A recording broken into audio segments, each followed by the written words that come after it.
Welcome to the Cool Tools Show. I'm Mark Frauenfelder, Editor-in-Chief of Cool Tools, a website of tool recommendations written by our readers. You can find us at cool-tools.org. I'm joined by my co-host, Kevin Kelly, founder of Cool Tools. Hey, Kevin.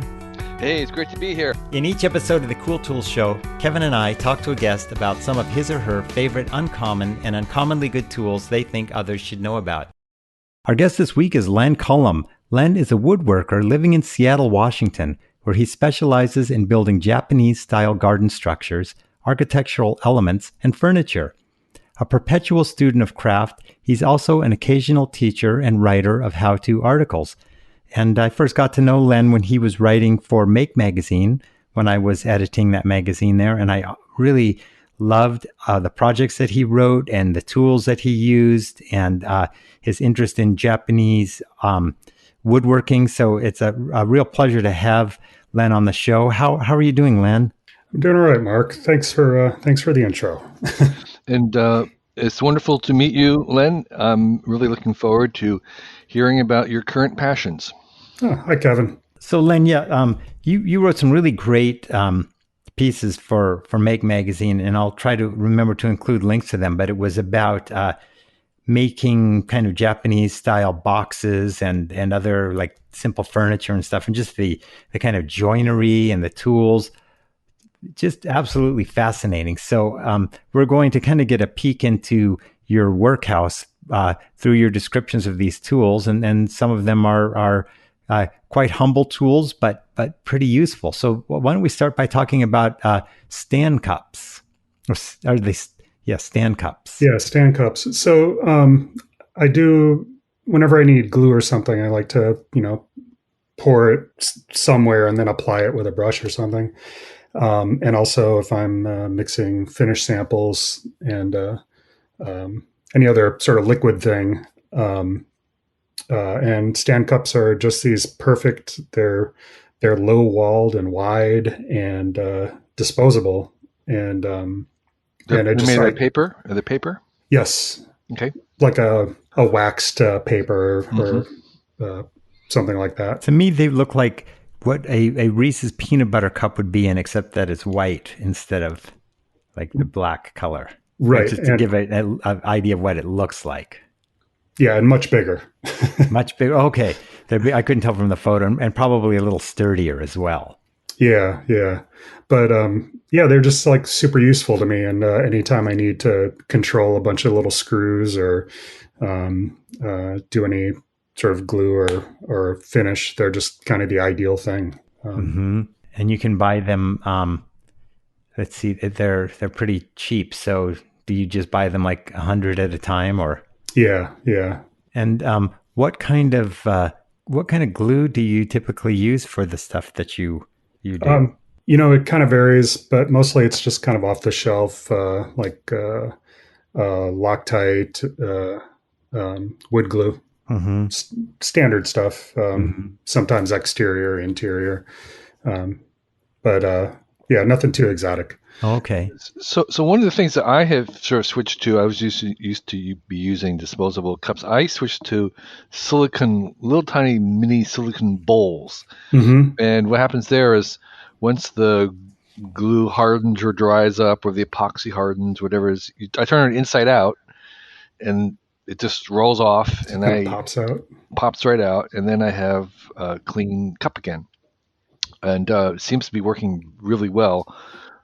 So far. Yeah, that's it's something that I've thought about in the kitchen, but not really in the shop. So yeah, it works. And these are kind of they're the same size as these stand cups. They're little tiny mini bowls, and I think they're probably made for the kitchen. But I use them in my workshop. That's a cool idea, Kevin. I have some of those, and I haven't really thought about using them for anything other than food. But you're right, nothing will stick to those things. Yeah, right. And you turn them inside out, clean, and then I have them. So I've been epoxies. You need something that would dry up, but most things do either dry up or harden. Yeah, or you could just wipe it out with a rag. Since I'm almost out of stand cups, so maybe I'll give them a go. Yeah, that sounds good. So So tell us about this oil applicator and then why you like it and how you use it. With Japanese tools, their edges are typically high carbon steel, and then there's often a iron component back or sides or something, and both of them are pretty prone to rust. And so the sort of traditional way to deal with rust is to apply Camellia oil. Why Camellia oil? Why is it better than, I don't know, peanut oil or I don't know? To be honest, I don't know. It's just it's what they apparently use for swords and everything. So what's it made from? It's pressed from camellia seeds. Yeah. Oh, okay. Does it have an odor? No, not really. No strong odor or taste or anything like that. And it doesn't. It's not a drying oil, so it doesn't. It won't gum up over time. Uh-huh. Mm-hmm. And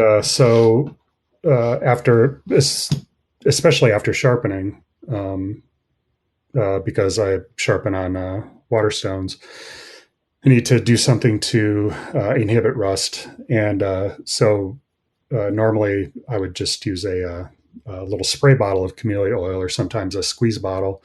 And it's just, there's like oil vaporizing on whatever's behind it. And it's just a little messy and cumbersome, minorly so, but still. And then one day, well, for years I've been seeing this little applicator on a website, but they never showed it with the cap off, and so I didn't know what the actual mechanism of applying the oil was. And I was visiting a tool store in Berkeley and looked at one and opened the cap, and it turns out that it's got a big felt tip on the top or under the cap, and it works like a magic marker. And so you just kind of draw the oil on, and so there's no spraying, there's no, wiping it around with a cloth or a paper towel or anything. It's just very direct and fast and easy. And also for my high carbon kitchen knives, same thing. Mm-hmm. Oh, that sounds nice. So it really eliminates the mess. Yeah, the mess and the hassle. When you spray it on, there's typically more in some spot than in another, and with the squeeze bottle, you get a lot on, so there's always sort of a paper towel involved, and getting everything applied evenly. But with this, you just like draw it on like a marker, and it's great. I love it. It's it's one of my favorite things. That's good. Tell me a little bit about this this tool company in Berkeley. I'm looking at the website you pointed to, and it looks like it's Japanese woodworking tools as well as gardening tools and stuff. It looks amazing. Yeah, it's a great place. It's one of the few in the country that is super focused on Japanese tools. One of just a couple that I'm aware of. Hida Tool, Hida. Yeah, that's a Berkeley classic, been around probably from the 70s. Cool. And it used to be one of the only places you could get Japanese woodworking tools imported early. I think they were among the very first to do that. Wow, this looks great. Hey, so you've been there, Kevin, I take it.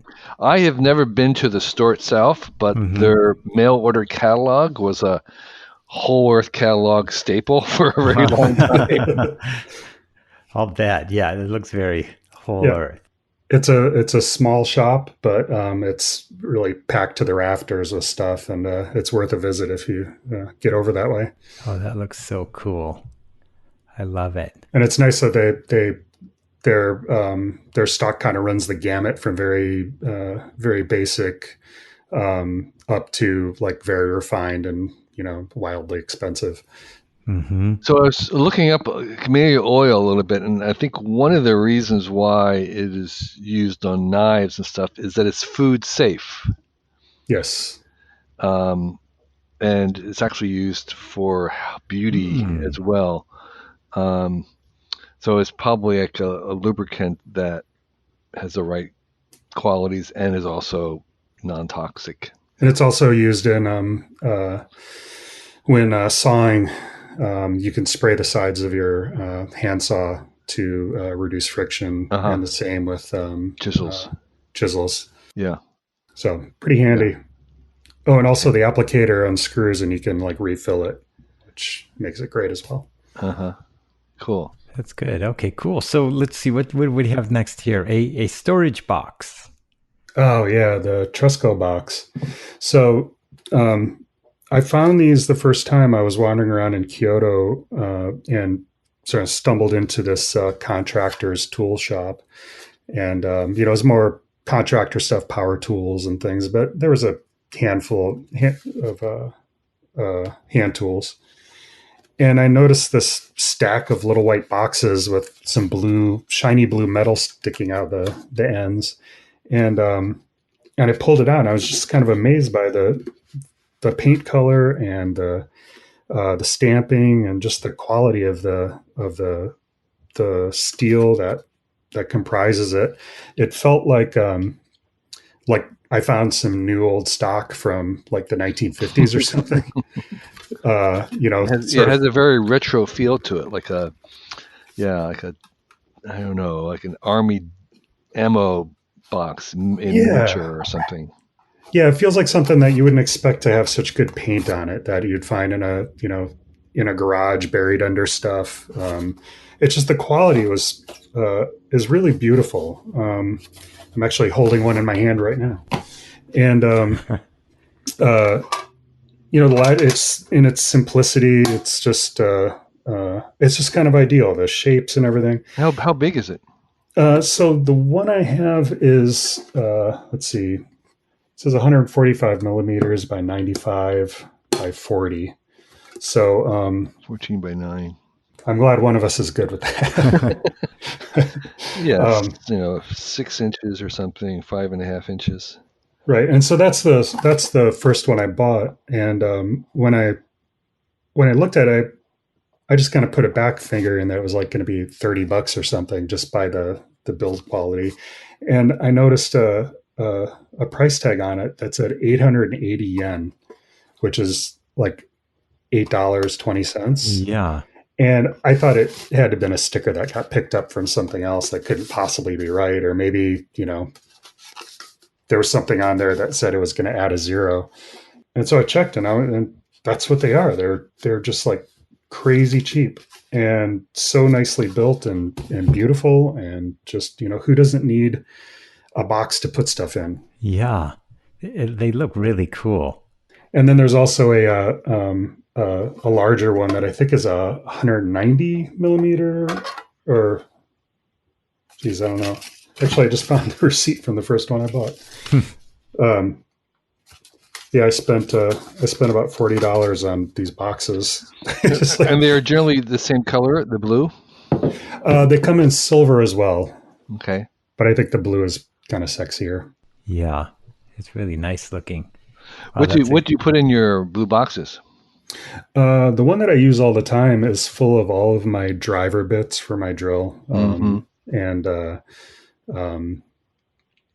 all the kind of drill accessories. That's the one I carry around most. But then there's another one that's got some drawing stuff in it, and just I think there's some with some screws. Most of them are empty because they're just sort of like so great. They're more like gifts at this point. It's like, look at this amazing thing. That makes it feel like I gave you something really expensive. Yeah. Scratch off the 880. Yeah, exactly. Those are great. I love it. Okay, well, tell us about Keyport Slides. Oh, okay. So the Keyport's been around for a while. I think I got mine in the first one in 2013, 2012 maybe. And it's a little sort of a Tic Tac sized box that holds 6 keys, and they key. I mean, like a door key for a door. Yeah, Car key. All right. Yep. and you push a little button and slide the key forward, and it comes out the end, and slide it back in, and it just it was apparently designed by a guy who was a motorcycle rider and didn't like the kind of jingle jangle of keys hanging off his bike. And I was riding at the time, and the idea really appealed to me. And so this is so instead of having a key ring where they're on a ring and they're jingling, here they're in a little kind of case, and they're hidden. Normally, they're just inside the box, and then you slide each key out as you need it. Correct. And they also make accessories now for other stuff that can go in there. Yeah, so instead of a loose keys, now everything is kind of in this little package that is easy to pocket and carry, and it's quiet. And I don't know, it's just I think it's a really beautiful solution for, I don't know how much of a problem I'd call it, but I kind of hate to think that I would ever have to go back to a key ring I see. at this point. It looks like also that another advantage might be that the holder itself forms a kind of like a handle to the key, so you kind of have a bigger grip on the key to turn it. Right. Yeah. I don't know if it's an advantage or not. It's a little something to get used to, because the keys are, normally when you turn a key, the key is right in the center, and so 4 of the keys are off the center line. At first it feels a little odd to turn this big thing with the one key sticking out, but it's a low bar to get over, and just over, because of the sort of compact and quiet efficiency of the thing. I just think it's great. Do you have any of these modules, like the flashlight or the multi-tool or the charging cable? I don't. Knife? No, I'm pretty bare bones about it. I just have all keys. How many keys will fit into one device? There's a 6-key version and a 4-key version. Okay. And I have the 6-key. All right. Although I'm thinking about switching to 4 because I have fewer doors to open lately. Yeah, me too. Yeah, keys are going electronic, and like my car, I don't even really use a key to open it. I mean, I have a fob instead of a key. But it stays in your pocket, right? I mean, yeah, right. And to take it out. Doors, home doors are going in that same direction as well. It's interesting, yeah. So Len, we have a little bit of time. One thing I just wanted to do is point people to your website, shokunin-do.com, and it has examples of the Japanese garden structures and furniture that you've made, some of the shoji screens, furniture, really beautiful work.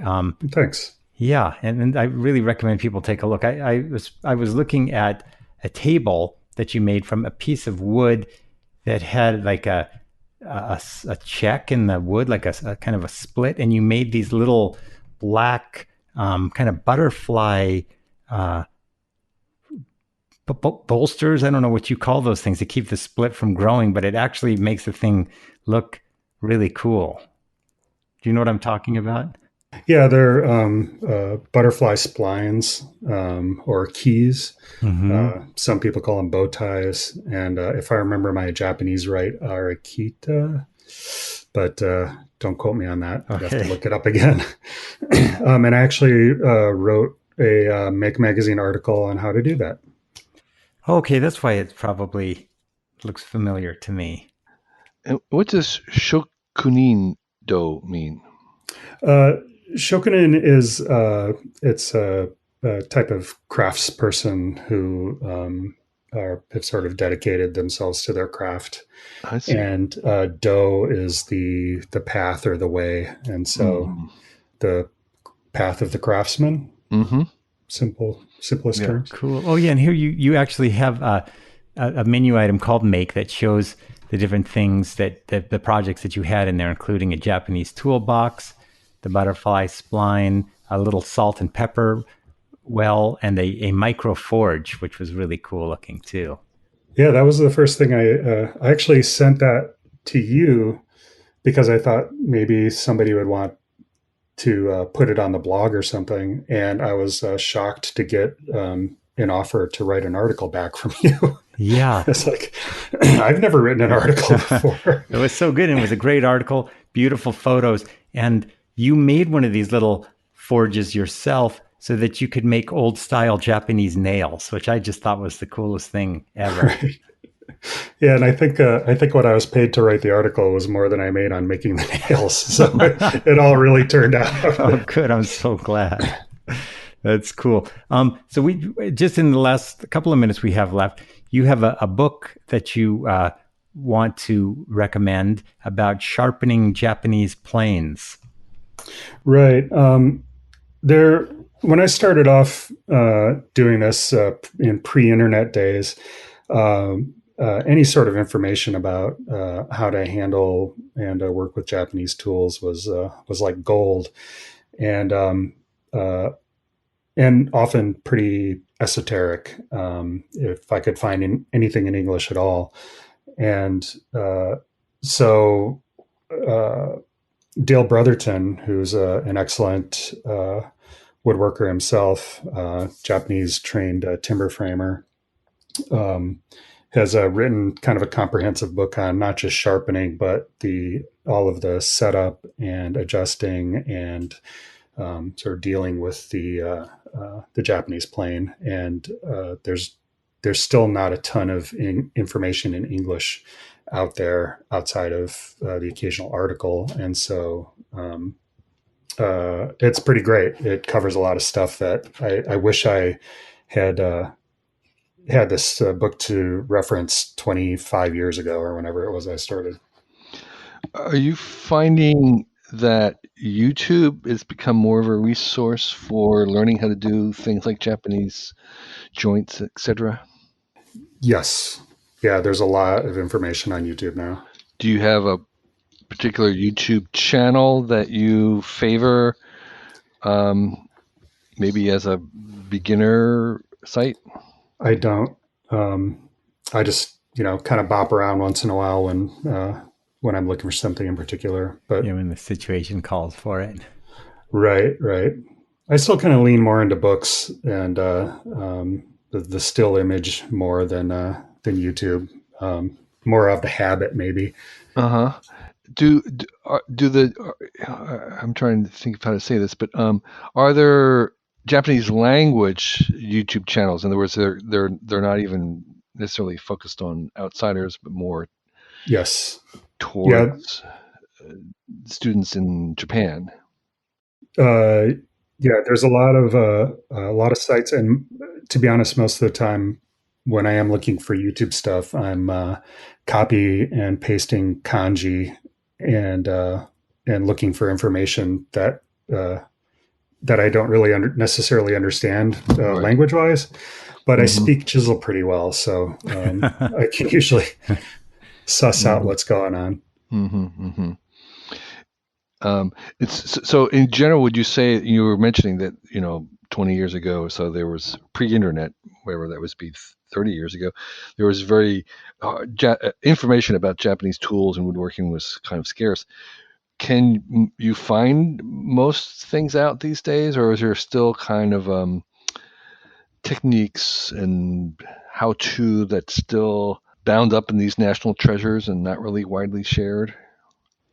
I think most of the information is probably out there, and people are pretty good about wanting to share it, either with the purpose of sharing it, or with from the purpose of showing them working. And so, a lot of it is gleaning what you're looking at, I think. At least for me, that's where I tend to pick up the most things, watching what's going on in the background, seeing what things are sort of just out of frame that will tell me things. But when it comes to sort of the higher levels of craft, and I think it goes to any craft really, I think there comes a point where you have to be at a certain level to even know what the question is. The farther somebody goes into their craft, the more subtlety they will start to understand. And, there are guys that could point something out to me that as long as I've been doing this, I still wouldn't like fully understand the discoveries they're making because they've just got so much more behind them. Mm-hmm. I don't know if that makes sense at all. So, Yeah, but I think there might be sort of an upper limit to what you can discover from a YouTube video without having put a lot of work in beforehand. Oh, okay. Right. All right. But there's like tons more out there than there was. And I should correct, before internet for me personally, not before internet, okay. All right. Yeah. Historically, but, all right. most of my learning back when I started off was going to antique bookstore that only sold Asian books, and looking at pictures and just trying to sort of make sense of stuff that I wasn't able to read. This may be a little bit further afield, but I know that in, say, American woodworking, there are classes where you can learn how to make a chair from green wood, or learn how to make a shaker chair, like workshops or classes and things. Are there similar types of things in Japan itself? Oh, I'm sure there are. There's actually Dale Brotherton, who wrote the sharpening book, actually teaches around there. I think there's 1 or 2 times a year that he teaches a timber framing class here in Washington. I think you might struggle a little bit to go to Japan and take a class unless you were semi-fluent, but I honestly couldn't say for sure. There may be more out there than I know. I don't know either, but it'd be great though. Yeah, that'd be great. I would love to take some kind of woodworking workshop. A joinery class. You could do 15 joints by the time you're done. Yeah, that'd be great. My dream is to go over there and take a hammer making class. Cool. Hammer making. Yeah, I think that there's got to be a lot of knowledge and depth in making hammers because they're so simple. They're so simple. I love that. That's great. Yeah. Okay. Well, maybe when Japan opens up again, although from my friends in Japan, they were saying this has been the most awesome time to be in Japan because there were no tourists. Oh, yeah. One of my friends kind of, I wouldn't say got stuck there, but he spent the last 3 months in Kyoto, which he had to himself. Oh, he man. literally was going around, and he was the only one walking around photographing in Kyoto, and it was like, oh my gosh. Oh wow, it's like typically, like, I think Golden Week is in early May, and it was shut down. So it must have been incredible. So once it opens up, that'd be a great time to go take a class, I guess. Yeah. That sounds good. Well, Start signing up now. Yeah. Len, thank you so much. This has been so much fun hearing about the tools that you worked with. And like we said, you can go to shokunin-do and check out Len's creations and some of his instructional articles that appeared in Make Magazine. Len, thank you so much. Yeah, thanks, Mark and Kevin. This is great. Hey, everybody. It's Mark from the Cool Tools podcast. I want to thank you for being a listener to Cool Tools. And I also would like to let you know about our Patreon page. If you would like to support the Cool Tools show, as well as our video channel, the website, and all the newsletters that we do, you can go to patreon.com/cooltools. That's just one word, Cool Tools, and pledge any amount you want. You could even pledge $1 a month. Every little bit helps. We have editors, we pay for transcribing costs, we pay our reviewers. Every bit of money that you contribute goes towards supporting the show. I'd like to give a shout out to our supporters of the Cool Tools podcast. This week, I'd like to thank the following Patreon supporters: Bill Schuler, Bob Kay, Brian Pelly, Carl D. Patterson, Chad Cosby, Chris Wieland, Chris Weirstook, Craig Tooker, Dan O'Brien, Dean Putney, Danelle Cunningham, Evan Barker, Graham Medlin, Hans Riesbeck, Helen Hegedus, Jerry Kearns, Jim Lesko, Jim Spofford, John Pollock, John Burdenbaugh, Keith O., Ken Altman, Les Howard, Lauren Bast, Mock Nerd, Malton Make, Mark Goebel, Matt Gromes, Michael Douglas, Michael Jones, and Michael Pecorini. Thanks to all of you for supporting the Cool Tools Show. We really appreciate it.